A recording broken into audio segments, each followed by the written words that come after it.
10 segundong oras lang po. Gigisingin ko siya.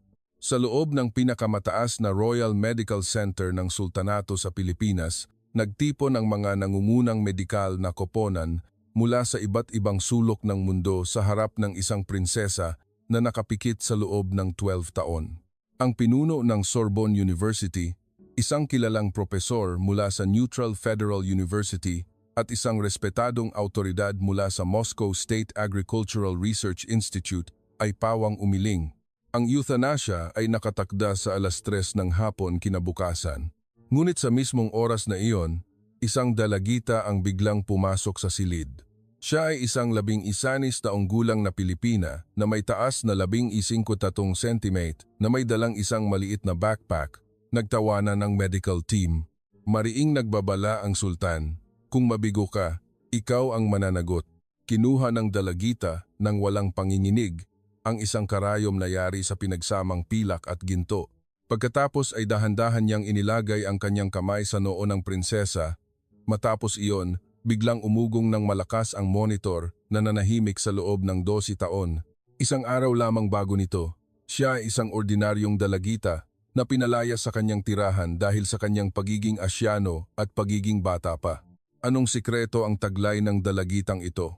At kaya ba niyang lumikha ng himala sa loob ng 10 segundo gamit ang 3 karayom na yari sa pinagsamang pilak at ginto na nakabalot sa isang supot?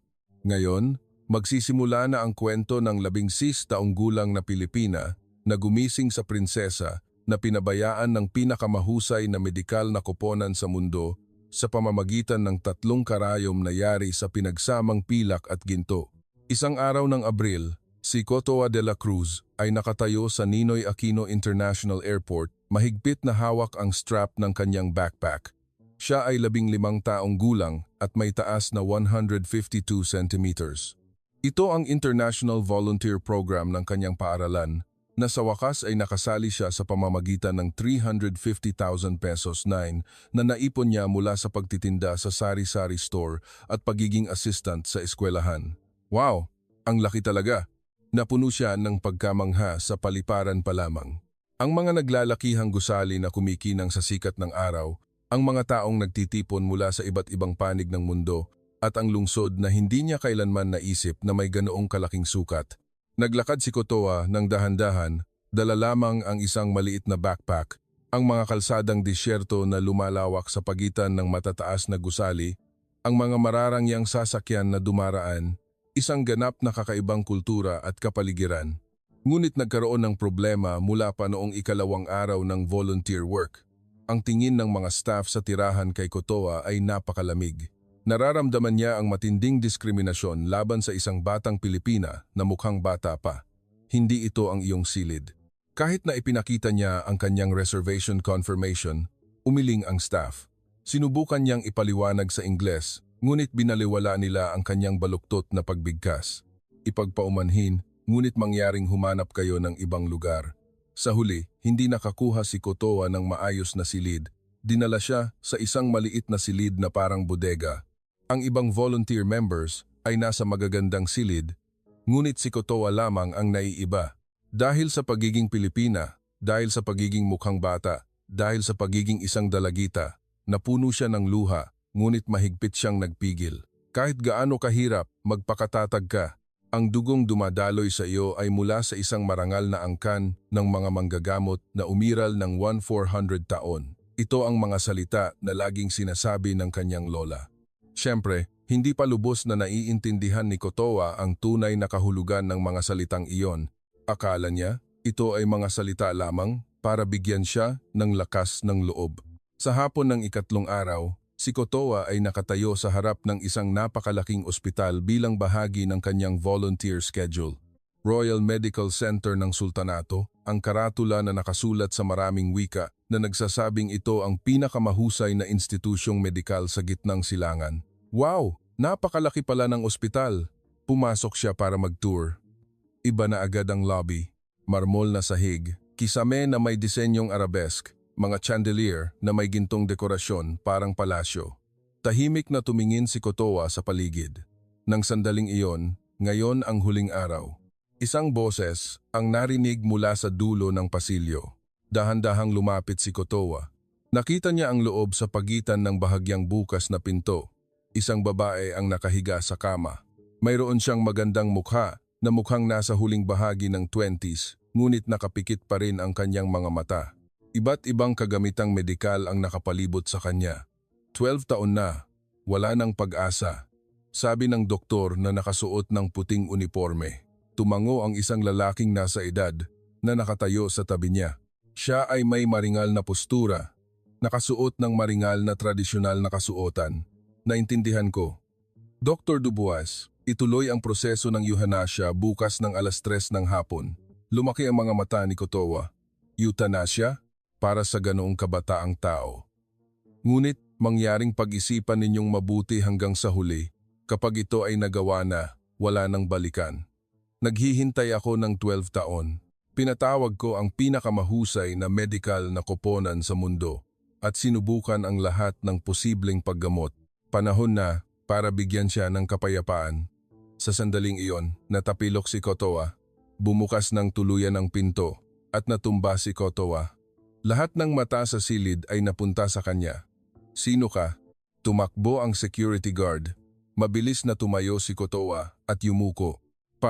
Pasensya na po, naligaw po ako. Hindi ito lugar para sa ordinaryong tao.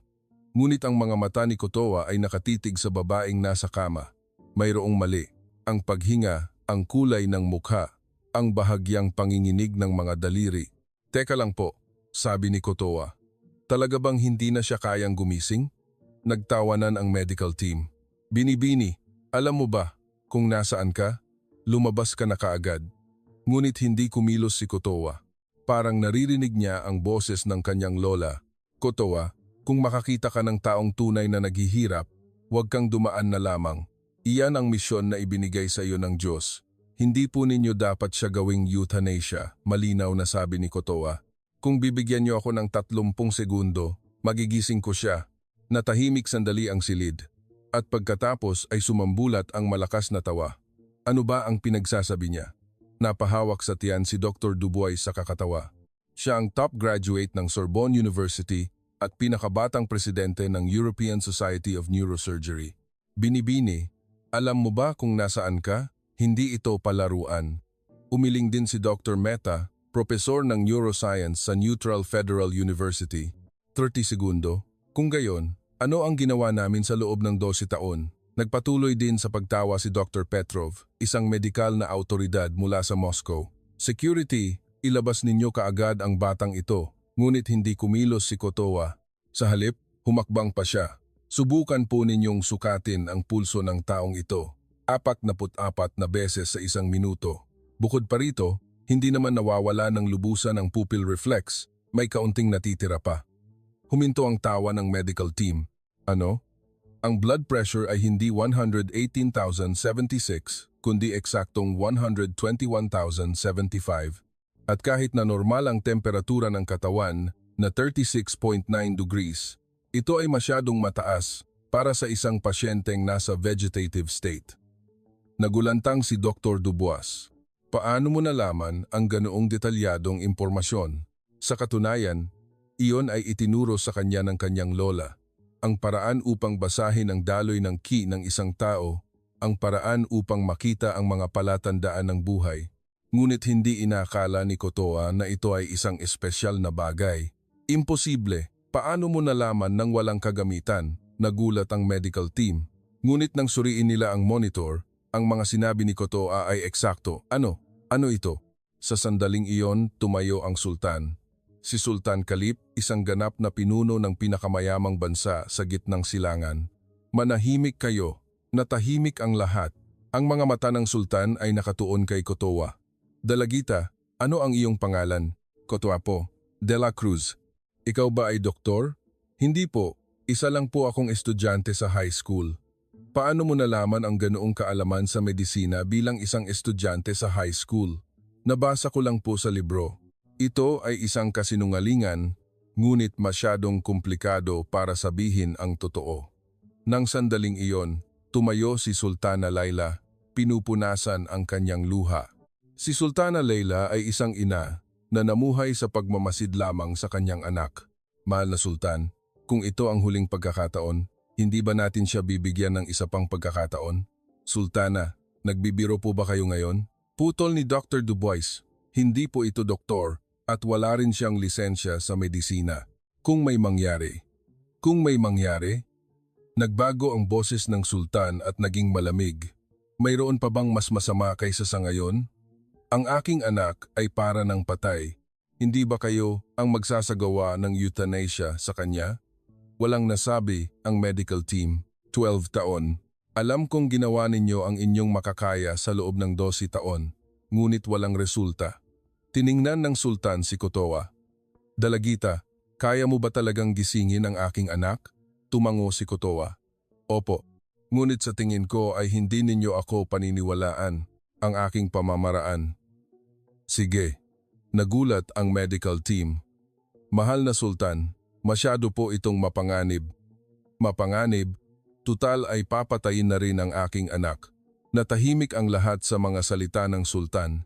Kotoa, bibigyan kita ng pagkakataon, ngunit may kondisyon. Ano po ang kondisyon? Kung mabigo ka, mananagot ka rin. Sa bansang ito, hindi namin pinapatawad ang sinumang saktan ang isang maharlika. Namutla ang mukha ni Kotoa, ngunit muling tumango. Naiintindihan ko po. At isa pa, kaya mo ba sa loob ng 30 segundo? Opo, sa totoo lang po, 10 segundo lang ang sapat. Muling nagulat ang medical team. Imposible, hindi ito kaya.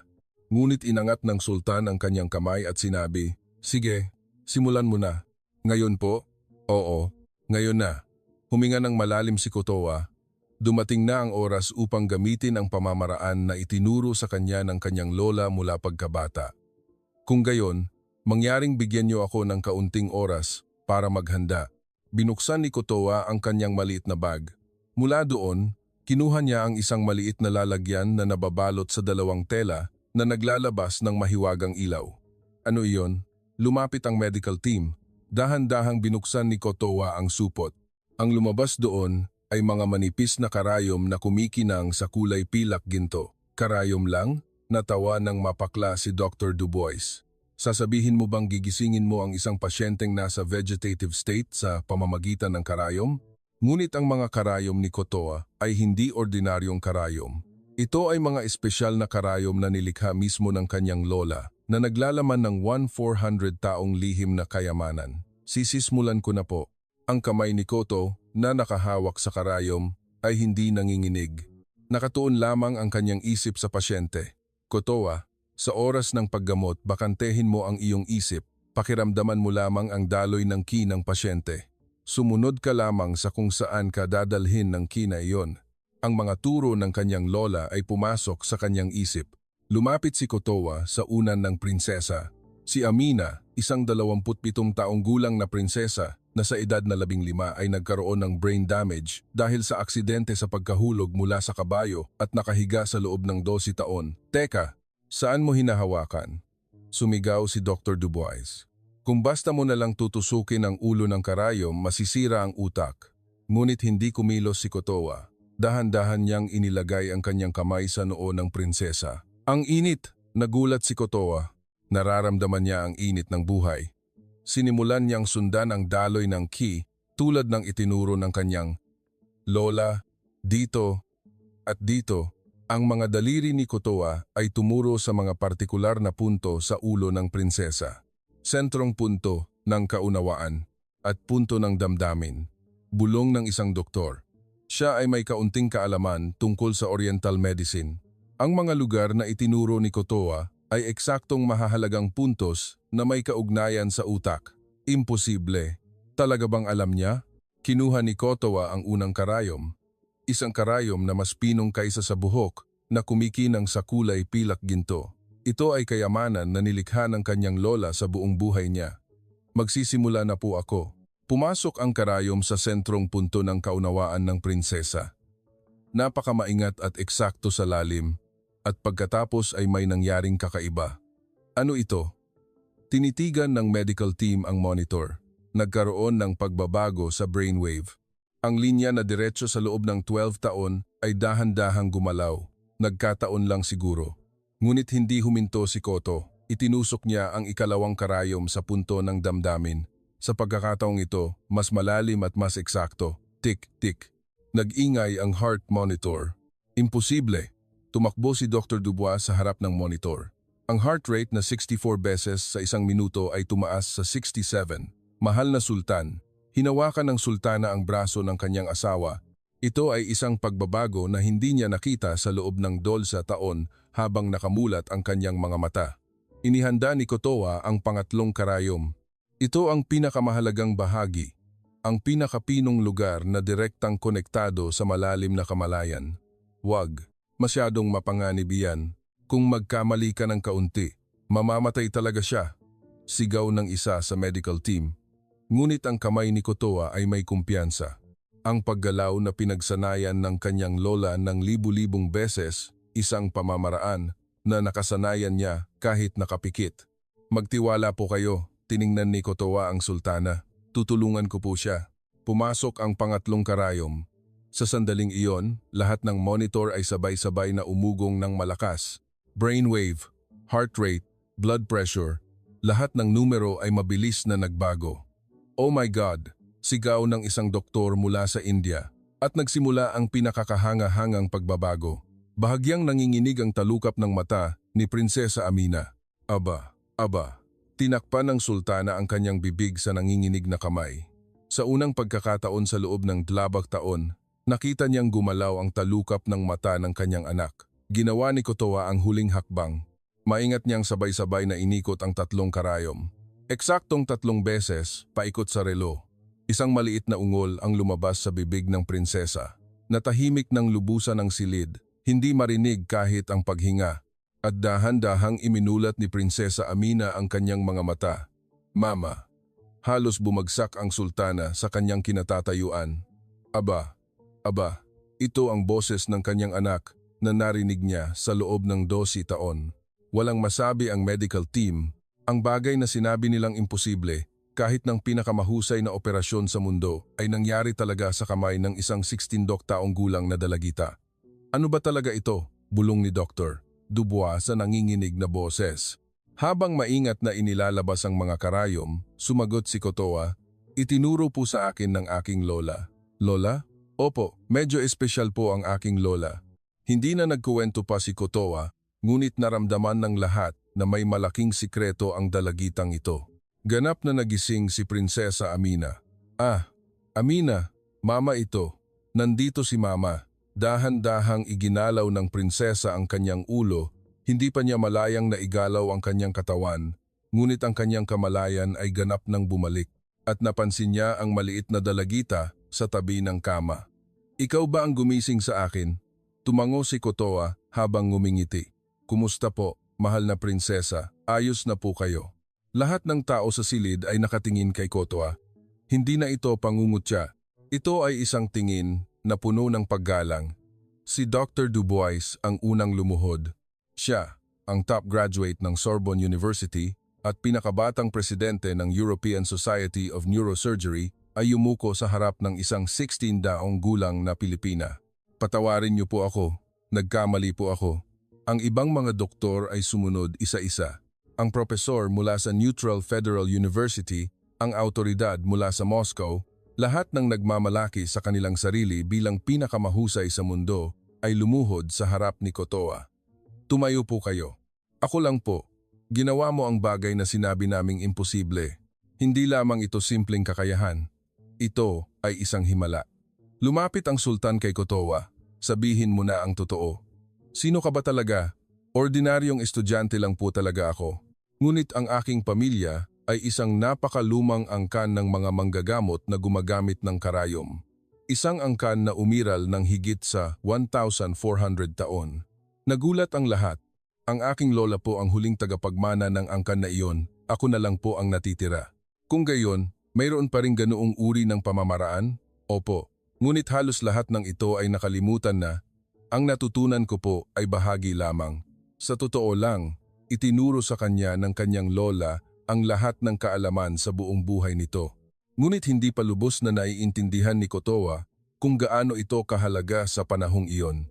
Nang sandaling iyon, sinubukan ni Prinsesa Amina na bumangon, Ngunit ang kanyang katawan na nakahiga sa loob ng 12 taon ay hindi sumunod.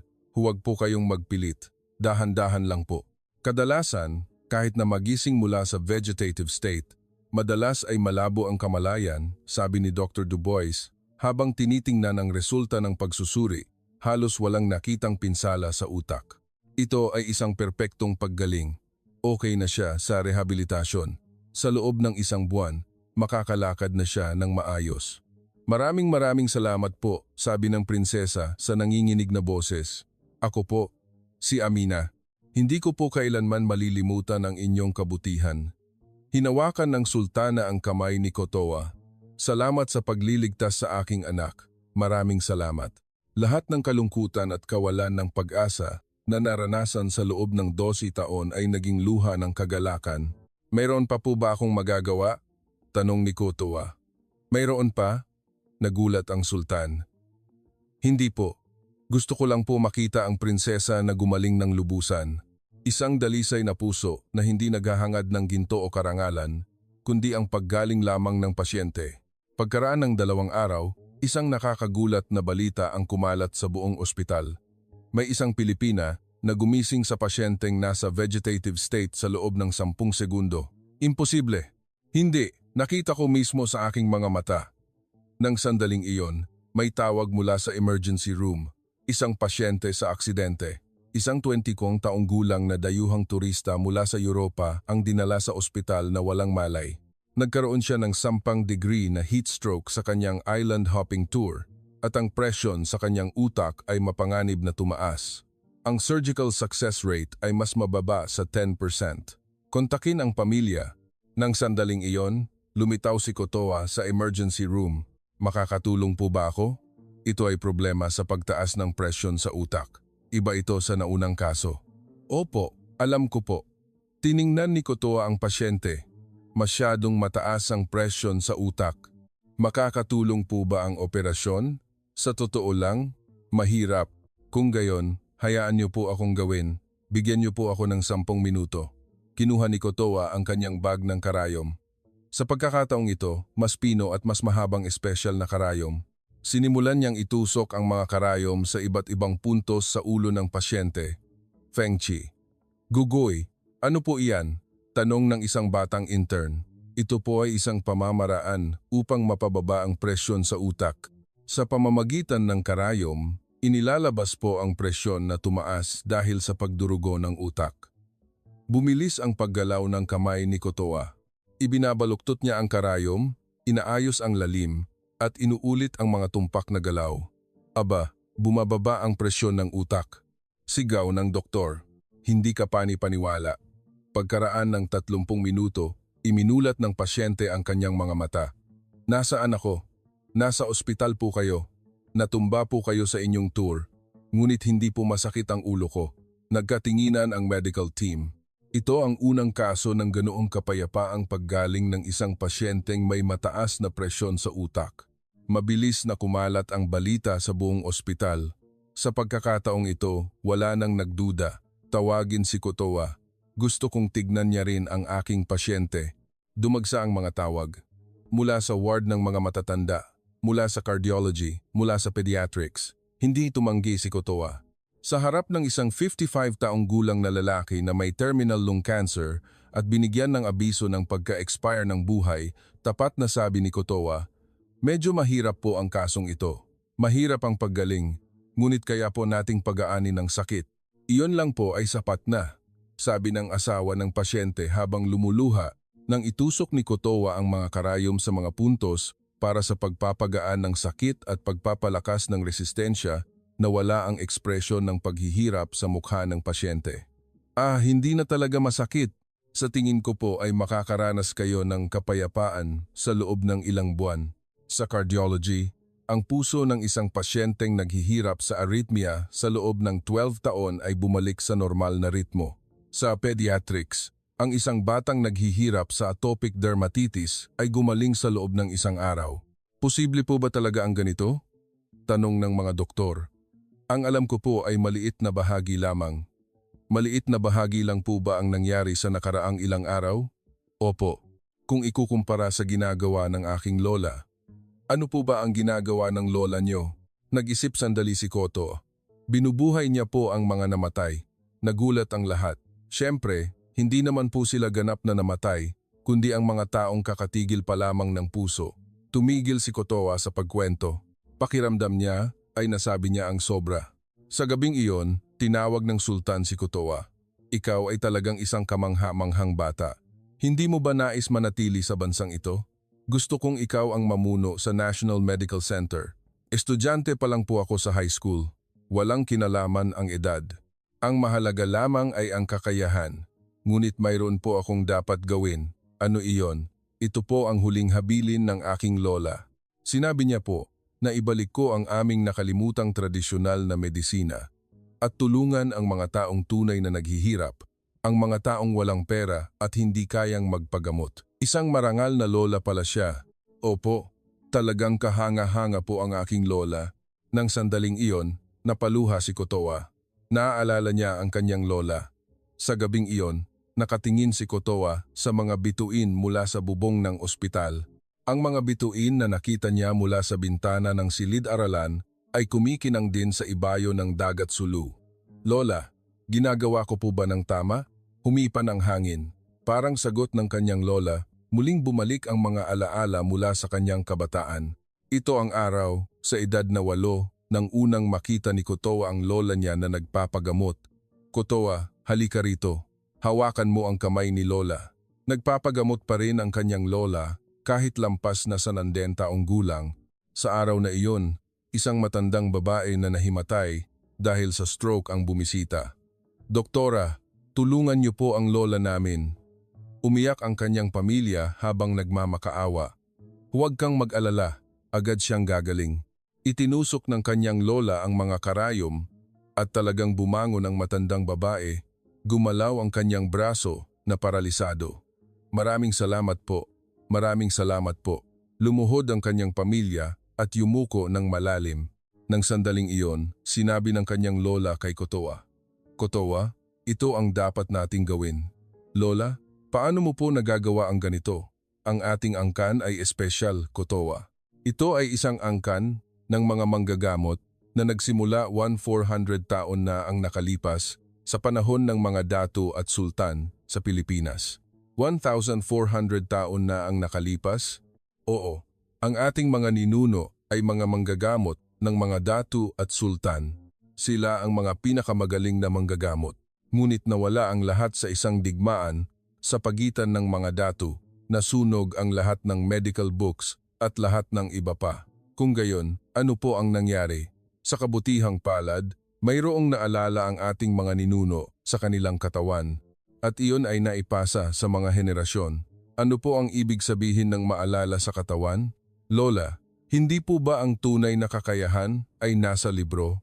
Ito ay nakaukit sa puso, sa kamay, sa katawan. Sa panahong iyon, hindi niya naintindihan kung ano ang ibig sabihin nito.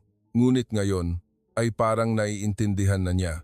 Sa edad na 13, itinuro ng kanyang lola ang huling sikreto. Kotoa, sasabihin ko sa iyo ngayon ang pinakamahalagang bagay. Kinuha ng kanyang lola ang isang lumang kahon. Sa loob nito ay may isang lumang scroll. Ito ang tunay na kayamanan ng ating angkan. Ang nawawalang bahagi ng hana ng kalusugan, isang lihim na reseta na hindi matagpuan sa anumang medisina. Kung gayon, kung pag-aaralan ko ang scroll na ito, mas marami pa akong maliligtas na tao. Ngunit hindi mo dapat gamitin ang kaalamang ito ng basta-basta. Dapat mo itong gamitin para lamang iligtas ang buhay. Naging seryoso ang ekspresyon ng kanyang lola. Kotoa, ikaw ang huli. Ikaw ang huling tagapagmana ng ating angkan. Kung hindi ko maipasa ng maayos ang kaalamang ito, ang 1,400 taong kakayahan ay mawawala ng tuluyan. Ang bigat ng sandaling iyon ay nakabitin pa rin sa mga balikat ni Kotoa. Bakit ka nag-iisa sa bubong? Isang boses ang narinig mula sa likuran. Si Amina pala, na gumaling na, at kaya nang maglakad mag-isa. Mahal na prinsesa, bakit po kayo nandito? Gusto ko lang magpasalamat. Umupo si Amina sa tabi ni Kotoa. Nasa dilim ako sa loob ng 12 taon. Walang nakita, walang narinig. Ngunit sa huling sandali, narinig ko ang iyong boses. Ang mainit na boses na nagsabing, Ayos na po kayo. Huwag po kayong magsalita ng ganoon. Alam ko kung gaano ka-espesyal. Sinabi rin ni Papa na ang isang taong tulad mo ay bihirang lumitaw marahil isa lamang sa isang siglo. Nag-aalangan sandali si Kotoa bago magsalita. Sa totoo lang po, mayroon po akong mabigat na pasanin. Ako po ang nagdadala ng 1,400 taong kaalaman mag-isa. Mahirap nga siguro. Minsan po ay masyadong mabigat, kaya gusto ko nang bitawan. Napaluha si Koto. Ngunit kapag nakakakita po ako ng taong naghihirap, hindi ko po magawa. Iniisip ko po, kung hindi ko po sila tutulungan, sino po ang tutulong sa kanila? Kung gusto mo, hindi ka ba pwedeng manatili sa akin? Umiling si Kotoa. Maraming salamat po, ngunit kailangan ko po bumalik sa Pilipinas. Mayroon po akong huling habilin ng lola. Kung gayon, aalis ka na? Nakatakda po akong umalis bukas. Kung sakaling magkasakit ulit ako, ano po ang gagawin ko? Ngumiti si Kotoa. Hindi po mangyayari yan. Naigamot ko po kayo ng maayos.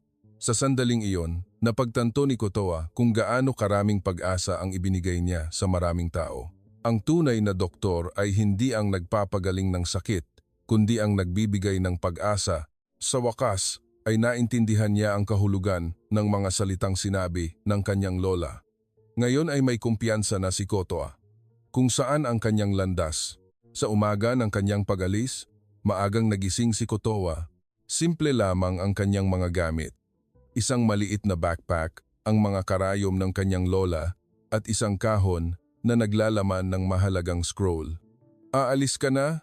Umiyak si Sultana Laila habang nagtatanong. Opo, mayroon po akong dapat gawin. Binuksan ni Sultan Kalip ang isang vault. Puno ito ng mga hiyas, diamante, at gintong barya. Dalhin mo ang lahat ng ito. 50 milyong piso. Hindi po. Hindi ko po matatanggap yan. Bakit? Kulang pa rin yan kumpara sa ginawa mo. Talaga pong hindi ko kailangan. Sapat na po na gumaling ang prinsesa. Talaga kang isang espesyal na bata.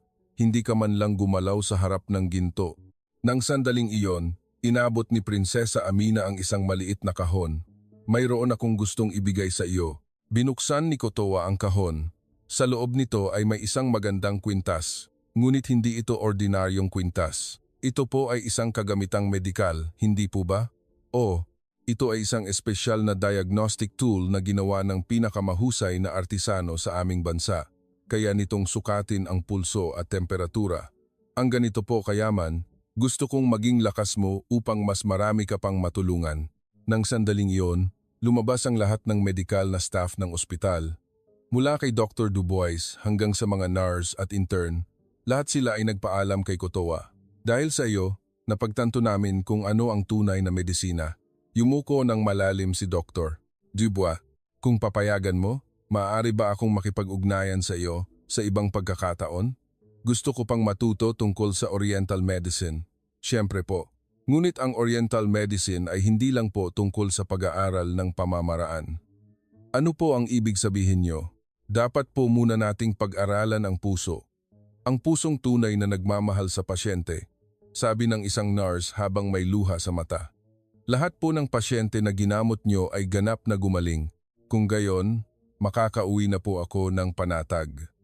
Sa loob ng kotse na patungo sa paliparan, tiningnan ni Kotoa ang labas ng bintana. Ilang araw lamang ang nakalipas. Siya ay isang volunteer na Pilipina na pinagmaliitan, ngunit ngayon ay nakasakay siya sa isang kotse na pang-royal. Ang buhay ay talagang mahiwaga. Sa paliparan, nagpaalam si Amina sa huling pagkakataon. Bumalik ka ulit anumang oras. Hindi namin kailanman malilimutan ang iyong kabutihan. Hindi ko rin po malilimutan. Lahat ng alaala rito. Nang sandaling iyon, nag-aalangan si Amina at nagsabi, "Pwedeng tawagin kitang ate? Hindi po ba mas matanda kayo sa akin? Hindi ito tungkol sa edad. Ito ay tungkol sa puso. Ikaw ang nagbigay sa akin ng bagong buhay." Napaluha si Kotoa. Siyempre po, sumakay si Kotoa sa eroplano at umupo sa tabi ng bintana. Habang lumilipad ang eroplano, lumiliit ang lungsod ng sultanato. "Lola, ginawa ko po ba ng tama?" Mayroon ng malaking pangarap si Kotoa. Bumalik sa Pilipinas at ibalik ang tradisyonal na medisina ayon sa huling habilin ng kanyang lola at tulungan ang mga taong walang pera at hindi kayang magpagamot.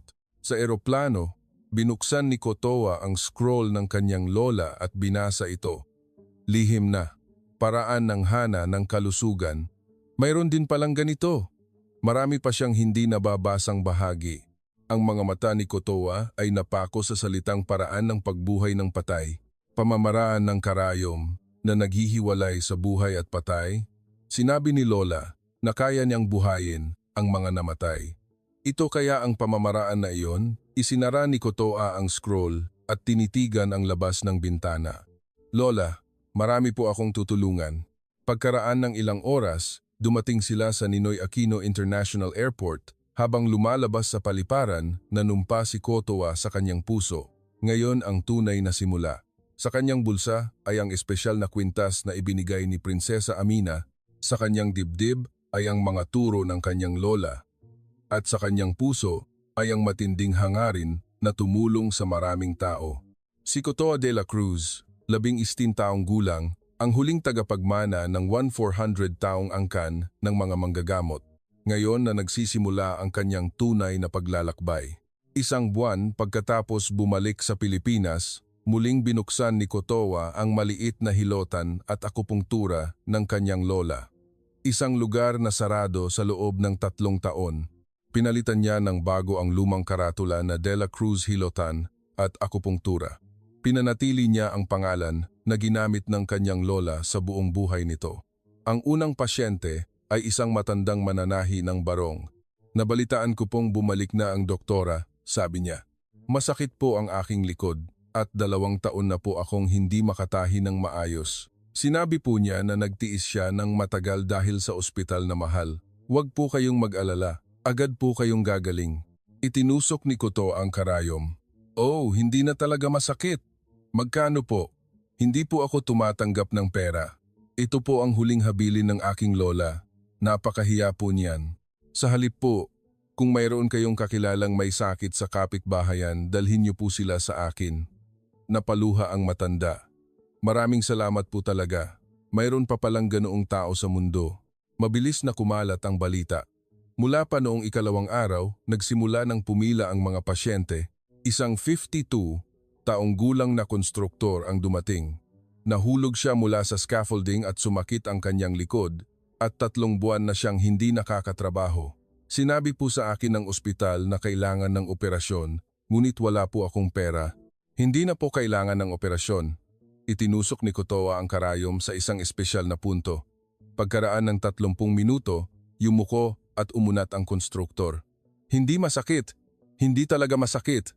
Kaya ako na pong magtrabaho ngayon. Ngunit huwag po kayong magpilit ha. Maraming salamat po. Maraming salamat po talaga. Isang maliit na batang babae rin ang dumating. Isang 6 na taong gulang na bata na may mahinang puso mula pagkabata at madalas mahimatay. Iba't ibang gamot po ang ibinigay sa amin ng ospital, sabi ng kanyang ina habang bumuntong hininga. Maingat na itinusok ni Kotoa ang karayom sa dibdib ng batang babae. Malaki po ang maitutulong nito. Talagang gumaling ang batang babae. Napaluha ang kanyang ina nang makita siyang tumatakbo. Anghel ka talaga, doktora. Pagkaraan ng 1 buwan, nagsimula nang dumating ang mga tao mula sa buong Pilipinas. Ang mga pasyente na pinabayaan na ng mga ospital ng universidad ay dumating, dala ang huling pag-asa. Hindi tumanggi si Kotoa. Lola, ginagawa ko po ba ng tama? Araw-araw ay naguulat siya sa harap ng litrato ng kanyang lola. Isang araw, may dumating na nakakagulat na tawag. Doktora, ako po si Dr. Dubois. Paano po ninyo nakuha ang aking contact details? Kumakalat po ang balita tungkol sa inyo sa medical community ng Pilipinas. Isang 16 taong gulang na manggagamot na naglilikha ng himala sa pamamagitan ng karayom. Gusto po sana naming imbitahan kayo na magbigay ng lecture sa aming East-West Medical Exchange Seminar sa aking ospital. Sa huli, dumalo si Kotoa sa seminar. Ang venue ng lecture ay puno ng mga doktor mula sa iba't ibang panig ng mundo. Kumusta po? Kotoa de la Cruz po. Kinabahan siya, ngunit napakalma ang kanyang puso nang maalala ang kanyang lola. Hindi po ako magkukuwento tungkol sa espesyal na kakayahan. Kung gayon, tungkol saan po ang inyong pag-uusapan? Gusto ko po sanang magsalita tungkol sa puso. Tungkol po sa pusong nagmamahal sa pasyente. Ano po ang eksaktong ibig sabihin ng pusong iyan? Ito po ay ang pusong nararamdaman ang sakit ng pasyente na parang sariling sakit. Ang pusong hindi kailanman sumusuko at ang pusong nagpapahalaga sa buhay. Ang paggaling ng prinsesa sa sultanato ay hindi po dahil sa aking kakayahan, dahil po naniniwala ako na posible ito kahit na sinabi ng lahat na imposible, nagpalakpakan ng mga tao. At ang pinakamahalaga po, huminga ng malalim si Kotoa, dapat po ay buhay ang layunin, hindi pera. Sinabi po ng aking lola, ang tunay na doktor ay naglalayong magligtas ng buhay, hindi kumita ng pera.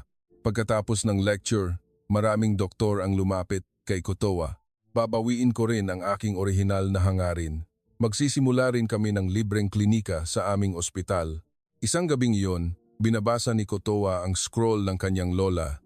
Kailangan niya ng mas malalim na pag-aaral upang mas marami pa siyang matulungan.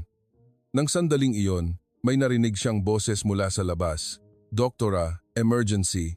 Isang 9 na taong gulang na batang lalaki na nawalan ng malay dahil sa aksidente sa bisikleta. Sinabi po ng ospital na mapanganib at pinabayaan na po. Mayroon pa pong oras. Sa pagkakataong ito, sinubukan niya ang unang antas ng paraan ng pagbuhay ng patay. Ang pamamaraan na natutunan niya mula sa scroll ng kanyang lola. Pagkaraan ng isang oras, iminulat ng batang lalaki ang kanyang mga mata. Nakaligtas. Nakaligtas ang anak ko. Umiyak ang ina habang nagpapasalamat kay Kotoa. Sa gabing iyon, nagulat siya sa kanyang lola. Lola, parang nasusunod ko po ang inyong hangarin. Humipan ang hangin. Parang sinasabi ng kanyang lola, magaling ang ginagawa mo. Si Kotoa de la Cruz, 16 taong gulang, ang huling tagapagmana ng 1,400 taong angkan ng mga manggagamot. Ngayon na nagsisimula ang kanyang tunay na buhay, 3 taon na ang nakalipas, si Kotoa de la Cruz ay 19 na taong gulang, isa siya sa mga pinakapinapanood na tao sa medical community ng Pilipinas. Ang dating maliit na hilotan at akupunktura ay naging isang traspalapag na integrated healing center. Ngunit hindi nagbago ang puso ni Kotoa. Ngayon, sisimulan ko pa rin ang mga pasyenteng may kahirapan sa buhay. Ang unang ginagawa niya tuwing umaga ay tignan ang mga pasyenteng nahihirapan sa pinansyal. Salamat po, Doktora. Yumuko ng malalim ang isang otipon taong gulang na lalaki. Siya ay may terminal liver cancer, ngunit dahil sa paggamot ni Kotoa, nanatili siyang malakas sa loob ng 3 taon. Dahil po sa inyo, nakadalo pa po ako sa kasal ng aking apo. Sa hapon, may dumating na espesyal na bisita, si Kotoa de la Cruz at Prinsesa Amina. Lumipad siya mismo mula sa kanyang sultanato sa Mindanao patungong Pilipinas. Mahal na prinsesa, bakit po kayo nandito? Gusto ko po kayong makita at hindi pa po ako nakakapagpasalamat ng maayos. Ganap na malusog na si Amina. Higit pa sa malusog, puno siya ng sigla. Dahil sa iyo, marami na pong nagbago sa aming bansa. Mayroon na pong departamento ng Oriental Medicine sa pinakamataas na ospital. Nagbigay si Amina ng espesyal na balita. Nag-establish po si Papa ng Kotoa de la Cruz Pondo para sa kalusugan. Ito po ay isang foundation para sa mga pasyenteng walang pera sa buong mundo. Sinabi niya po na gusto niyang lumikha ng mundo kung saan ang lahat ay maaaring magpagamot kahit walang pera. Napaluha si Koto. Maraming salamat po. Maraming salamat po talaga. Sa gabing iyon, kasama si Amina, pumunta sila sa libingan ng kanyang lola, ang libingan sa paanan ng bundok ng Sierra Madre, sa ilalim ng isang puno ng molave. Lola, siya po ang Prinsesa Amina na kinukuwento ko po sa inyo. Magalang na nagdasal si Amina. Nagpapasalamat po ako sa inyong lola. Ang inyong apo po ang nagbigay sa akin ng bagong buhay. Lola, malaki na po ang aking paglago. Natutunan ko na po ang paraan ng pagbuhay ng patay at mas marami na po akong natutulungan. Humipan ang hangin, parang sinasabi ng kanyang lola. Magaling ang ginagawa mo. Kinabukasan, may dumating na nakakagulat na balita. Doktora, pinili po kayo bilang kandidato para sa Nobel Peace Prize. Nobel Peace Prize? Opo. Kinilala po ang inyong kontribusyon sa pag-aalis ng medical inequality sa buong mundo. Sa katunayan, sa loob ng 3 taon na ito, Si Kotoa ay hindi lamang sa Pilipinas kundi sa buong mundo rin nagpapatuloy sa pagbibigay ng libreng paggamot. Sa Africa, Southeast Asia at South America, ang mga tao na nakakuha ng bagong buhay sa pamamagitan ng kamay ni Kotoa ay umabot na sa higit sa 120,000. Isang liham ang dumating mula sa France. Doktora Kotoa, ako po si Dr. Dubois. Dahil po sa inyo, nagbago ang aking buhay. Ngayon po ay nagbibigay na rin ako ng libreng paggamot sa aking ospital bawat linggo. At ako po mismo ay nag-aral ng Oriental Medicine at nakuha ko na rin ang lisensya sa akupunktura mula sa Oxford University. May alok na maging unang propesor sa bagong department ng Oriental Medicine. Ang parehong alok ay dumagsa mula sa Germany, Italy at Spain. Ngunit ang sagot ni Kotoa ay laging pareho. Nagpapasalamat po ako, ngunit kailangan ko pong tignan ang mga pasyente rito. Isang araw, may dumating na espesyal na pasyente. Doktora, naaalala niyo po ba ako? Isang kabataang lalaki na nasa early 20s. Siya ang pasyenteng walang malay dahil sa aksidente sa bisikleta 10 taon na ang nakalipas. Kayo po ang nagligtas sa akin gamit ang paraan ng pagbuhay ng patay. Ah, ikaw ang noong bata. Naging doktor na po ako. Doktor? Gusto ko pong maging doktor na nagliligtas ng buhay tulad niyo po. Hindi lamang po buhay ang ibinigay niyo sa akin, kundi pangarap din po. Napakasaya ko po. Isang marangal na doktor. Gusto ko pong maging doktor na may mainit na puso tulad niyo po. Si Kotoa de la Cruz, sa edad na 55, ay naging isang espesyal na tagapayo ng World Health Organization, WHO. Dr. Kotoa de la Cruz, dumating na po ang medical team ng Africa. Naiintindihan ko. Pupunta na ako kaagad. Nagtuturo na ngayon si Kotoa ng Oriental Medicine sa mga medical practitioners sa buong mundo. Ngunit hindi pa rin siya tumitigil sa pagpapagamot ng mga pasyente. Sa conference room ay nakaupo ang mga doktor mula sa iba't ibang bansa sa Africa. Doktor Kotoa, gusto po namin magtayo ng Oriental Medical Center sa aming bansa. Hindi lang po kakayahan ang mahalaga. Mahalaga po ang puso. Ano po iyan? Ang pusong nagmamahal sa pasyente. Ito ay eksaktong parehong mga salita 10 taon na ang nakalipas, ngunit ang lalim ng mga salitang iyon ay ganap ng naiiba. Una, ang pasyente ay hindi kliyente, kundi pamilya. Ikalawa, ang paggamot ay hindi pagkakakitaan, kundi misyon. Ikatlo, ang pagtalikod ay kasalanan. Ngunit, Doktora, paano po ang pinansyal? Mayroon din po kaming buhay. Siyempre po. Hindi po ibig sabihin na huwag tumanggap ng pera. Kumuha po tayo ng nararapat na bayad mula sa mga may kakayahan at libreng paggamot sa mga walang kakayahan. Ang balanse po iyan. Posible po ba iyan? Ganoon po ang takbo ng aming center. 10 taon na po at nagkaroon pa ng isa pang pagbabago si Kotoa. Mas lumalim ang kanyang samahan kay Amina. Si Amina ay namuno sa medical reform sa kanyang sultanato sa Mindanao at nagtatag ng departamento ng Oriental Medicine sa loob ng sultanato. At magkasama silang nagtayo ng mga libreng ospital sa 45 na bansa sa buong mundo sa pamamagitan ng Kotoa de la Cruz Pondo. Lola, naaalala niyo po? Si Prinsesa Amina. Magkapatid na po kami. Naguulat si Kotoa sa harap ng libingan ng kanyang lola. At lola, ang aking pangarap po ay lumikha ng mundo kung saan walang mamamatay dahil sa kakulangan ng pera. Sa kalagitnaan ng medical volunteer work sa Myanmar, nakita niya ang isang 8 taong gulang na batang babae.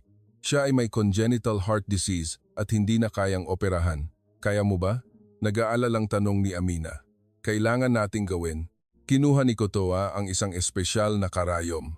Ito ay isang bagay na kaya lamang gawin ni Kotoa ngayon na natutunan na ang lahat ng lihim na pamamaraan na iniwan ng kanyang lola, huling paraan ng pagliligtas. Ito ang pinakamataas na antas ng pamamaraan. Pagkaraan ng 2 oras, bumangon ang batang babae at tinawag ang kanyang ama. Nakaligtas, nakaligtas ang anak ko. Umiyak ang ama habang nagpapasalamat kay Kotoa. Lumaki kang malusog ha. Sa gabing iyon, nag-usap sila ni Amina habang nakatingin sa mga bituin. Noong una tayong nagkita 10 taon na ang nakalipas, isa ka lang ordinaryong batang babae. Ngunit ngayon, isa ka ng tunay na alamat. Hindi po ako alamat. Sinusunod ko lang po ang itinuro ng aking lola. Ngunit tingnan mo ang mundo na binago mo.